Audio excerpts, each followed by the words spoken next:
بسم الله الرحمن الرحيم والذاريات ذروا فالحاملات وقرا فالجاريات يسرا فالمقسمات أمرا إنما توعدون لصادق وإن الدين لواقع والسماء ذات الحبك إنكم لفي قول مختلف يؤفك عنه من أفك قتل الخراصون الذين هم في غمرة ساهون يسألون أيان يوم الدين يوم هم على النار يفتنون ذوقوا فتنتكم هذا الذي كنتم به تستعجلون صدق اللہ العظیم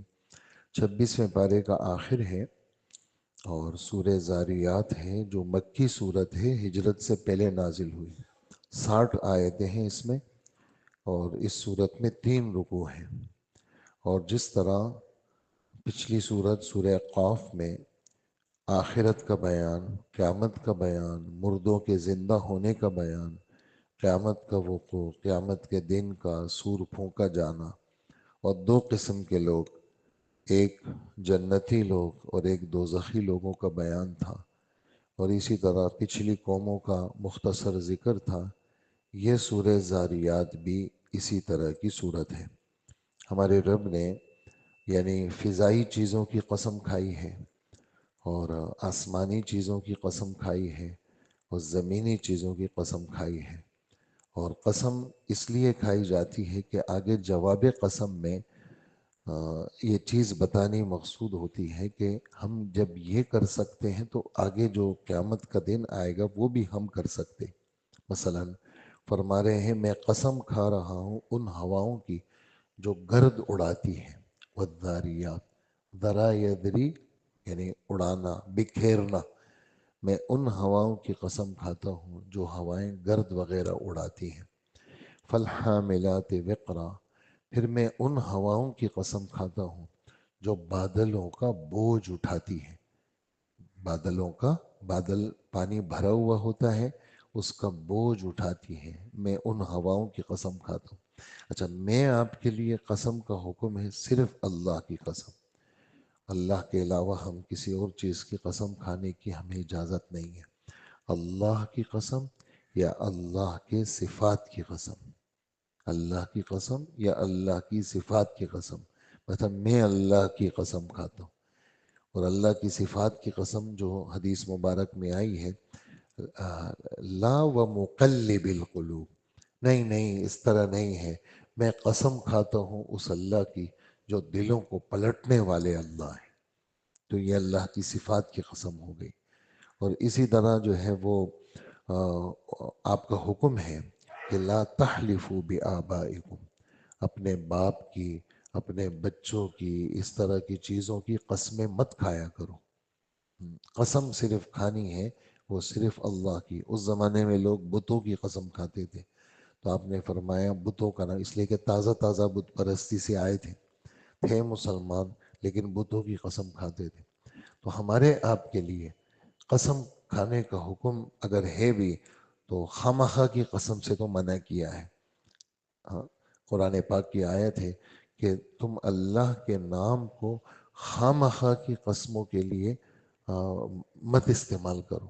بہت ہی ضروری کوئی قسم ہو اس کے لیے تم اللہ کا نام استعمال کر سکتے ہو۔ اور اللہ کی ذات، چونکہ اللہ سے کوئی پوچھ نہیں سکتا، تو وہ کسی بھی چیز کی بھی قسم کھا سکتے ہیں۔ اور جس کی قسم کھا رہے ہیں اللہ جل جلالہ، آگے کچھ بتانا مقصود ہوتا ہے، آگے کچھ بتانا مقصود ہوتا ہے، کسی چیز کو پکا کرنا مقصود ہوتا ہے۔ میں ہواؤں کی قسم کھاتا ہوں جو دھول اڑاتی ہے، میں ہواؤں کی قسم کھاتا ہوں جو کہ بادلوں کا بوجھ اٹھاتی ہیں، میں کشتیوں کی قسم کھاتا ہوں جو سمندر کے اندر رواں دواں ہیں، آسانی کے ساتھ چل رہی ہیں، بوجھ کے ساتھ نہیں چل رہی۔ فالجاریات یسرا، میں قسم کھاتا ہوں ان کشتیوں کی جو سمندر کے اندر آسانی کے ساتھ رواں دواں ہیں۔ فالمقسمات امرا، میں قسم کھاتا ہوں ان فرشتوں کی جو کہ مختلف قسم کی چیزیں تقسیم کرتے ہیں۔ اللہ کے حکم سے جو چیزیں ان کو دی جاتی ہیں فرشتے ان کو تقسیم کرتے ہیں، کہاں کتنی بارش برسانی ہے اور کہاں کس کو کتنی روزی دینی ہے، یہ فرشتوں کو اللہ پاک حوالے کرتے ہیں۔ تو میں قسم کھاتا ہوں ان فرشتوں کی جو اللہ کی طرف سے دی ہوئی روزی کے احکامات کو تقسیم کرتی ہیں۔ انما تو، جب یہ قسمیں میں نے کھا لی تو آگے سن لو، جو جس چیز کا تم سے وعدہ کیا جاتا ہے قیامت کے دن کا، وہ سچا اور پکا ہے، اس میں جھوٹ نہیں ہے۔ وَإِنَّ الدِّينَ لَوَاقِعٌ، روز جزا آنے والا ہے۔ دین روز جزا، مالک یوم الدین، روز جزا بدلے کا دن، ہاں، بدلے کا دن وہ آنے والا ہے۔ اور میں قسم کھاتا ہوں، وہ تو کچھ چیزیں زمین میں ہیں، کچھ فضا میں ہیں اور کچھ اوپر ہیں۔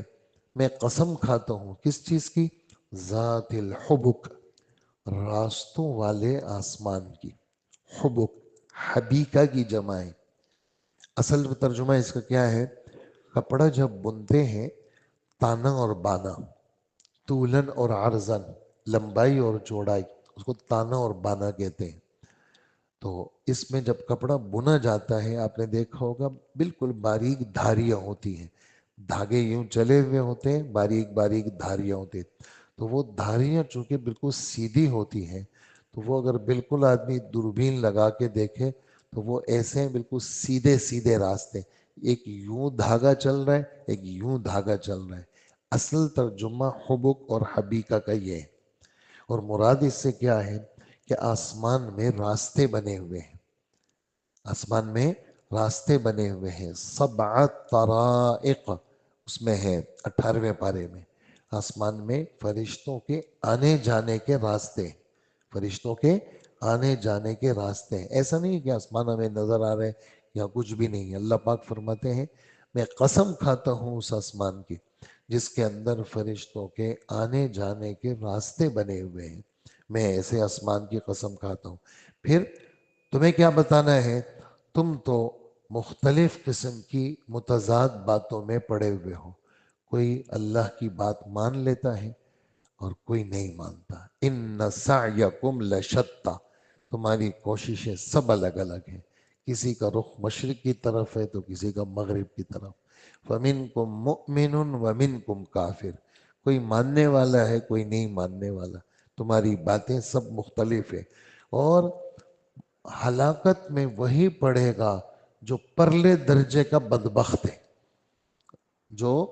جو خیر سے محروم ہو گیا وہ ساری خیر سے ہی محروم ہو جائے گا۔ جیسے روزے کے بارے میں یہ حدیث ہے، جس کو اللہ پاک نے نعمتیں دی ہیں اور وہ ان کو ٹھکرا دے تو اس سے بڑا بدبخت کوئی نہیں ہے۔ ساری سہولتوں کے باوجود آدمی خدا کی نہ مانے تو اس سے بڑا بدبخت کون ہوگا؟ سب چیزیں ہیں وہ سجدہ نہیں کر رہا، اور سب چیزیں ہیں وہ سچ اس کو اچھا نہیں لگتا، جھوٹ بولتا ہے، تو کہا کہ جو پرلے درجے کا بدبخت ہے وہی ہلاکت میں پڑنے والا ہے، وہی ہلاکت میں جائے گا۔ اور قتل الخراسون، خراسون کذابون، خدا کی مار ہو جھوٹوں پر، لعنت اللہ علی الکاذبین، خدا کی مار ہو جھوٹوں پر۔ اور ایک خا را صاد کا اپنا ترجمہ ہے اندازے لگانے والی، اللہ کی باتوں پہ یقین نہیں کرنا، اپنے اندازوں سے فیصلہ کرنا۔ بھائی قرآن و حدیث سچ کتاب ہے، اس کو تو تسلیم کر لو، نہیں جی اس کو نہیں ماننا، اندازے لگانا کا خدا کی مار ہو اندازے لگانے والوں پہ، جو لوگ اندازے لگاتے ہیں ان پر خدا کی مار ہو۔